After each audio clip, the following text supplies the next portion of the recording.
పెద్దలు deputy CM గారు పవన్ కళ్యాణ్ గారు మాట్లాడతారు. నమస్కారం దేశం మీకు అవకాశం ఇచ్చినందుకు గౌరవ ముఖ్యమంత్రి గారికి ఈ ఎక్సైజ్ పాలసీ మీద ఈ శ్వేతపత్రాన్ని సమర్పించిన విధానం చాలా లోతుగా ఉంది, సమగ్రంగా ఉంది. ఎక్సైజ్ పాలసీకి సంబంధించి గత 5 సంవత్సరాల్లో ఎలాంటి సమస్యలు ఉన్నాయి, ప్రజలు ఎలాంటి బాధలు పడ్డారు, ముఖ్యంగా ఇలా కల్తీ సారా తాగి, ఇలాంటి ఇలిసిట్ లిక్కర్ తాగి, వారి ప్రైవేట్ బ్రాండ్స్ తాగి ప్రజలు ఏ స్థాయికి వెళ్ళిపోయారు అనేది ప్రత్యక్షంగా నేను కూడా చాలా నా దగ్గరికి వచ్చి చాలా సమస్యలు చెప్పుకున్నారు ప్రజలు. ముఖ్యంగా గుంటూరు నుంచి ఒక బాధితురాలు వచ్చి భర్తను తీసుకొచ్చింది.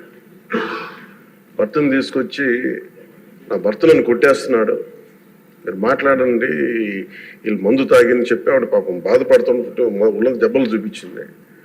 భర్తను అడిగితే భర్త ఏమన్నాడంటే, నేను ఎప్పుడు ఇలా చేసేవాడిని కాదు, మందు తాగగానే నాకు అట్లా అయిపోతుంది, ఇది నర్వస్ డిజార్డర్ వచ్చేస్తుంది, న్యూరలాజికల్ డిజార్డర్ వచ్చేస్తుంది అనేది తర్వాత దీంట్లో తెలియదు అధ్యక్ష.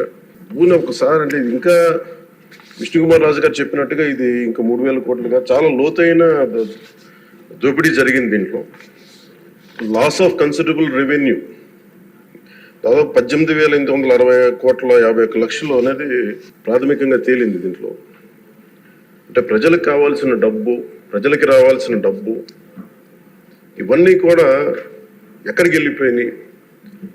నిన్న ప్రధానమంత్రి గారు మనకి కేంద్రం బడ్జెట్లో మనకి 15,000 కోట్లు ఇవ్వగానే ఇందాక గౌరవ ముఖ్యమంత్రి గారు చెప్పినట్టుగా మనం అందరం చాలా ఆనందపడ్డాం. దీంట్లోనే నిజంగా ఈ 15,000 చిల్లర కోట్లు మనకు వచ్చిందంటే అసలు క్యాపిటల్కి ఇబ్బంది కూడా ఉండేది కాదు. పోలవరం చాలా వరకు అయిపోయింది. ఇవన్నీ పక్కన పెడితే అధ్యక్ష, నిన్న రివ్యూ చేస్తా ఉంటే ఒక 20,000 తీసుకున్నాడు ఒక అధికారి, మన ఏసీబీ వాళ్ళు తీసుకున్నారు. ఇంటర్ డిపార్ట్మెంటల్ ఎంక్వైరీ చేస్తాం అని చెప్పేసి ఒక రివ్యూ ఏదో కేసు గురించి చదువుతా ఉంటే తనకి కాంపెన్సేషన్ రావాలి, తనకి కోర్టుకి వెళ్ళారు. అది మాట్లాడుతున్నా ఒకటే అనిపించింది, ఒక చిన్నపాటి ఉద్యోగి తప్పు చేస్తే 20,000 రూపాయలు లంచం తీసుకున్నాడని చెప్పి లంచం తీసుకున్నందుకు ఏసీబీ ఎంక్వైరీ ఉంది, లేదంటే డిపార్ట్మెంటల్ ఎంక్వైరీ ఉంది.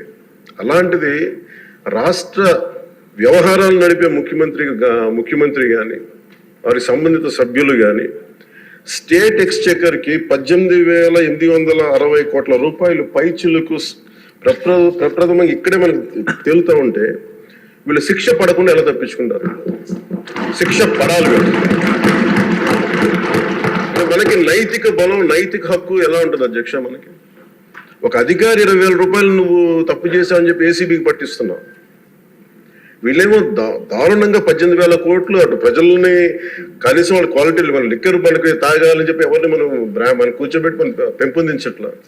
ఓకే, ఒక వ్యసనం అనుకోండి, దానికి ఏదైనా పేరు పెట్టుకోండి.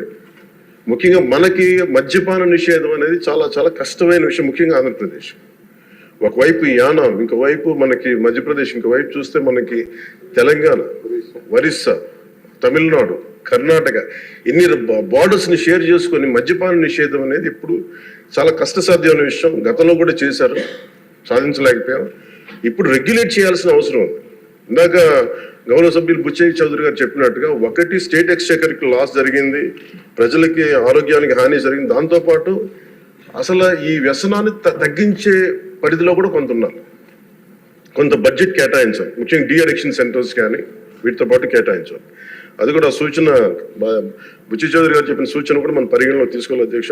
ఎందుకంటే రేపొద్దు దీంట్లో మనమే కనుక 18,000 కోట్లు ప్రస్తుతానికి వస్తే దాంట్లో కనీసం ఒక సర్టెన్ శాతం, ఒక 10% అంటాం, ఎంత పర్సెంటేజ్ పెద్దలందరూ కూర్చొని, విఘ్నులందరూ కూర్చొని దాంట్లో కొంత డీ అడిక్షన్కి దాన్ని ఖర్చు పెట్టాలి అధ్యక్ష.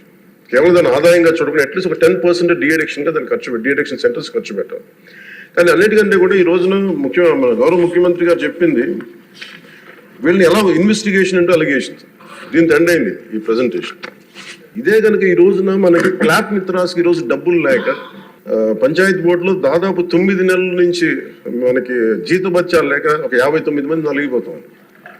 అలాగే ఫీజు రీయింబర్స్మెంట్ లేక విద్యార్థులు నలిగిపోతా ఉన్నారు. స్టేట్ ఎక్స్చెకర్లో డబ్బులు లేవు. కానీ అందరూ ఇన్ని కోట్లాది మంది జీవితాలతో ఆడుకుని వీళ్ళ చేతుల్లో మటుకు ఇన్ని వేల కోట్లు, దాదాపు విష్ణుకుమార్ రాజు గారు చెప్పినట్టు 30,000 కోట్లు వెళ్ళిపోయాయి. 18,000 కోట్లు ముందస్తుగా తెలుస్తుంది, కానీ ఇంకా లోతుగా చూస్తే అది చాలా పెద్ద ఇది స్కామ్, ఇది దోపిడీ.